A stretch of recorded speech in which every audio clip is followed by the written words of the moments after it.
Hey everybody, how are you? Welcome to your August 2020 monthly forecast for all signs, actually. Um, I don't know about you guys, but Mercury retrograde is doing a real number on me. So I'm doing this while Mercury is still retrograde. Ignore me if I repeat myself or something or other, okay? Just, I'll try to remember everything that I meant to say, okay? Anyway, and we had really like a 2 week stretch of 90-degree plus weather in my area, and it was really, really bad. Made me sick, like a bunch of other people, made me ill. So on top of that and other things mechanical happening, I'm only finally getting to you now. Sorry. But anyways, okay, so Mercury in Leo is still retrograde up until the 11th when it turns direct, but, you might have to give it a few days to kick in before you notice it. Some people, believe it or not, actually notice it right away, but it's usually because of something in their chart, their own personal chart that's affected by it, okay? So it turns direct on the 11th and is still in Leo till the end of the month. And Venus actually moves into Leo on the 25th, and the Sun is in Leo up until the 22nd, okay? And then Mars is still in Virgo up until the 6th, and then it moves into Libra for the rest of the month, okay? And the Sun moves into Virgo on the 23rd, and there is a new moon in Virgo. I'm sorry. The 22nd is when the Sun moves into Virgo, and the new moon is on the 23rd in Virgo. There's a full moon in Aquarius on the 9th, okay? And Uranus is in Gemini just temporarily, and Saturn and Neptune are retrograde and are in Aries temporarily, okay? These three planets will move into these signs next year. Okay, I believe the beginning of next year. So we're just getting a little bit of a preview right now. Okay, and Jupiter is in Cancer along with Venus. Venus is in Cancer up until the 25th. Okay, so you couldn't ask for like a better aspect to have Jupiter and Venus together, traveling together in one sign. Okay, very, very nice. And Pluto is in Aquarius, and it is also retrograde. So thank you very, very much to my subscribers for liking and commenting and sharing my videos and inquiring about me. I really, really appreciate everything that you guys do for me. Thank you very, very much. And if you're new to my channel and you like this video, don't forget to subscribe and click on the notification bell. You will be notified each time I upload something. And there's links below in the description box. There is one to my website, but if you would like to know more about whatever, if I do this or that, what kind of chart, or just ask me anything, it's just easier to email me at zaneszodiac@gmail.com, okay?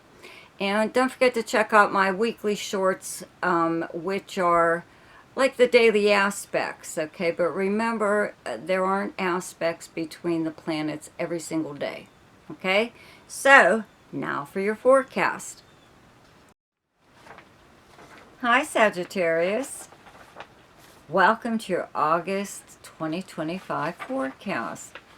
So, I do have to mention Mars is in Virgo up until the 6th, then it will move into Libra and will be there the rest of the month, okay, in your 11th house. That's where you have the sign of Libra.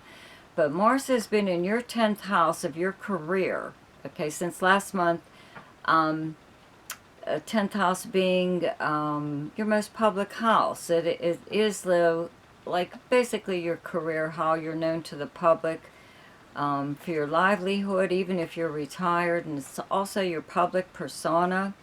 It is how people speak and write about you, like on social media. But if you are a celebrity, this is like a time when you are really being noticed. The Sun and what do we got?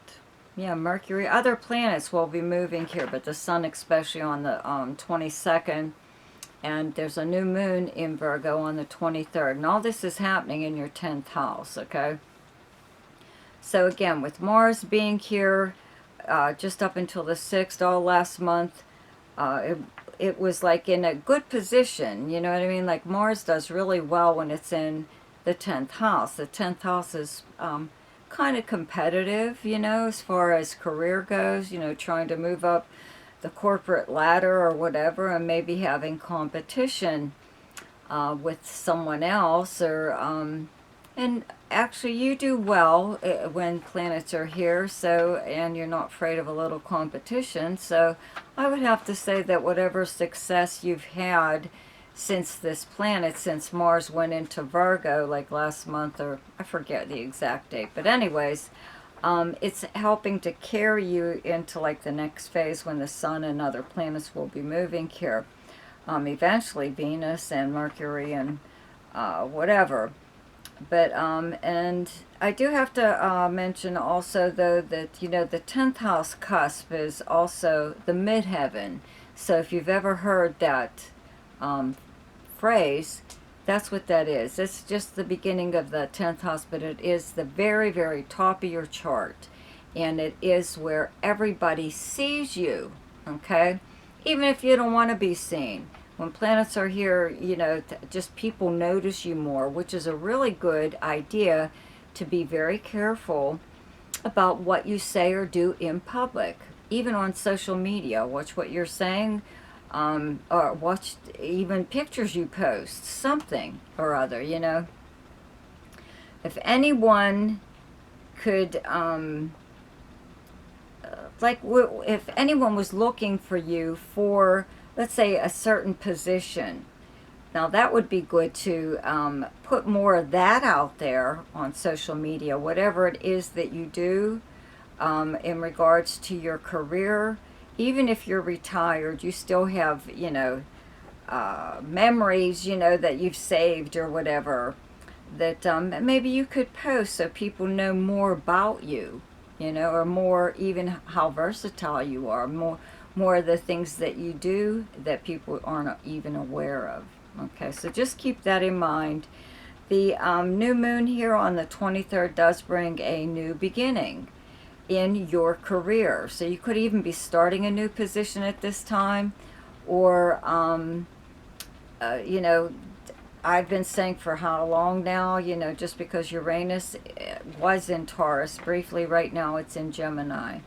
But, excuse me, having Uranus in Taurus in your 6th house of work, the kind of work that you do, you know, for over years you should have changed your line of work, or created some kind of side hustle or something or other that you are doing on the side that is a little different. I would have to say uranium is, you know, it's more like Uranus, okay? So, and you're getting like a recognition or acknowledgement for it, even when Mars is in the 10th house. Sometimes you are receiving some kind of an award or honor, okay? That could even be happening around this new moon. But whatever it is that you're doing, if you are changing careers or have created a side thing that you do that is hopefully now your main source of income, you're being recognized. You know, people know about you. Okay, even if you thought that they didn't, they really do know about you, okay? So when the sun moves here on the 22nd, you know, it will be even more so, okay? So, again, just having Mars here, though, did kind of put your reputation out there with, like, being someone who can get things done, among other things, a good candidate for a lot of things, and for a lot of different reasons. But with this new moon, I believe it does the beginning. People are tired of just looking at you. They're going to approach you finally to see if you want to be part of whatever it is that they're offering. Okay. But anyways, up until that point, though, we've got the Sun in Leo up until the 22nd, and Mercury is still in Leo all month. It's still retrograde up until the 11th, and it turns direct. It will take a while to kick in there. And then Venus enters Leo on the 25th. But the ninth house, is long distance travel and communications, contact with foreign people or countries, languages. You could even be traveling. It could be long distance, doesn't necessarily have to be foreign.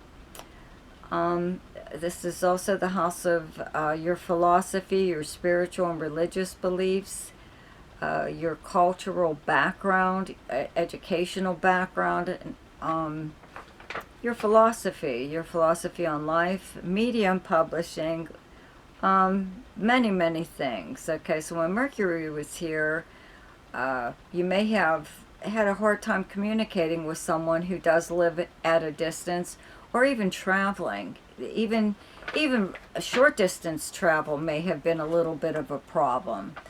But also, probably misunderstanding people who have a different background than yours, or people just misunderstanding you, just assuming whatever about you without really getting to speak to you or know more about you, especially your background or whatever, in conversation. Now that this Mercury is direct, they may have to change their opinion or their assumptions of you. Okay, not that you really care, but it is nice to know that someone,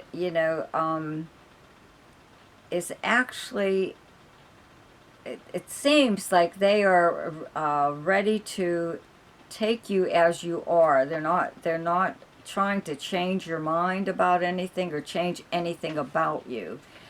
But again, I believe that somebody wants you to be part of something. So they're trying to lure you with whatever, but I think you're a solo act, We'll see. Anyways, before Venus moves into Leo on the 25th, it's in Cancer all month. Well, up until the 25th. Starts off on the 1st into up, most of the month. Okay, and Jupiter is in Cancer, okay, for like a year. In your 8th house where you have the sign of Cancer, the 8th house being the other money house, okay?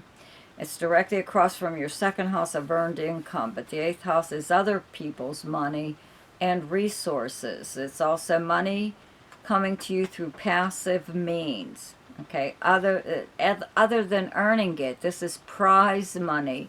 This is legal settlement, insurance payout. And with all these planets in your 9th house in Leo of legal matters, 9th house of legal matters, and having this Mercury retrograde, when it was, maybe you were supposed to have already received a settlement or something, some kind of money, okay, that was delayed. Okay, let's hope that that finally kicks in there.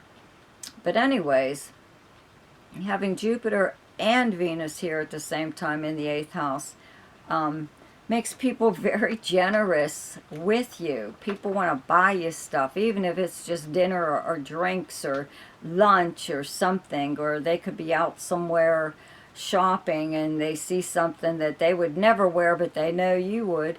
So they can't pass it up. So somebody could even buy you something nice to wear because it's just you. Okay, and this does not have to be a lover, or this is a friend. This is a bud, somebody that you hang with. They're a good friend. That's a good person. Anyways, before I get to that, though, I do have to mention there's a full moon in Aquarius on the 9th. Okay, it's happening in your 3rd house. It's directly across from your 9th house of Leo. 3rd house being another travel house. Also, the planet Pluto's in Aquarius, and it's retrograde right now. It is in your 3rd house, okay, of your everyday life. Okay, your everyday life, your neighbors, your neighborhood. This is local travel, all forms of communication, including regular postal mail. A full moon here, I don't really see it being too big of a deal, but a full moon exists to end a problem. So there could be some kind of communication problem or a travel problem that finally comes to an end, okay? Or could be some kind of paperwork. Third house is also the written word.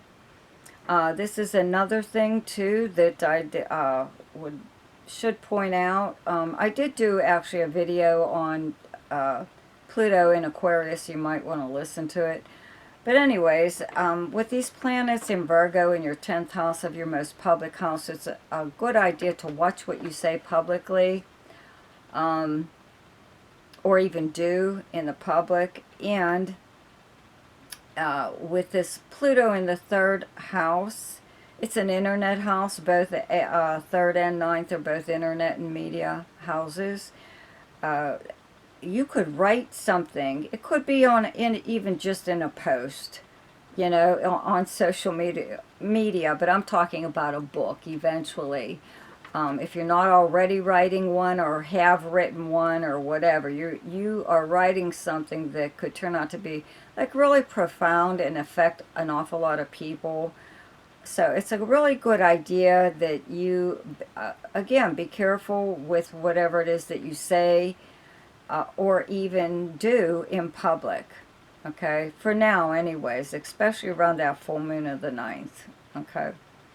But anyways, back to with this Jupiter and Venus in Cancer in your 8th house, of course, I'm going to tell you to play the lottery, okay? Or go to a casino or something or other.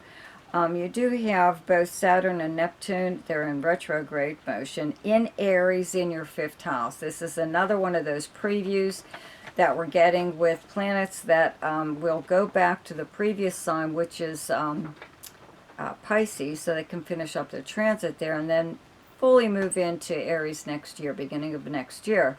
So your 5th house is romance, creativity, fun, gambling and speculation, any kind of entertainment or sport, and anything to do with children.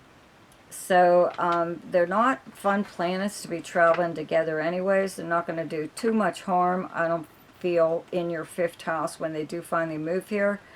Neptune will bring really nice creativity, very like very Salvador Dali kind of stuff, or whatever it is that you like to do. But keep in mind, Neptune governs celluloid, so film, if you're in film, photography, or if you're an actor or actress, a dancer, singer, something or other. Saturn here is going to wake you up to some jerk you could be dating, okay? You're not gonna it's not gonna be that easy to pull the wool over your eyes when it comes to romance, or even something like a collaboration on a creative project. Somebody may try, you know, they may even try to steal your ideas, but this Saturn won't let it happen. And Saturn here also will allow you to stick to something really tedious and boring, a creative project, okay? Sometimes having to do stuff over and over again, that's what happens, okay? But Saturn will give you the tenacity to like really stick with it, okay? And another thing we've got briefly with Uranus and Gemini in your 7th house. It's directly across from your 1st house.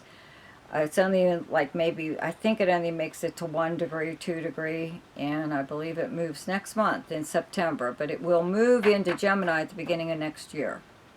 Okay, so for now we're just getting this little preview. If you are born the first like 2 days maybe of Sagittarius, you may have noticed it.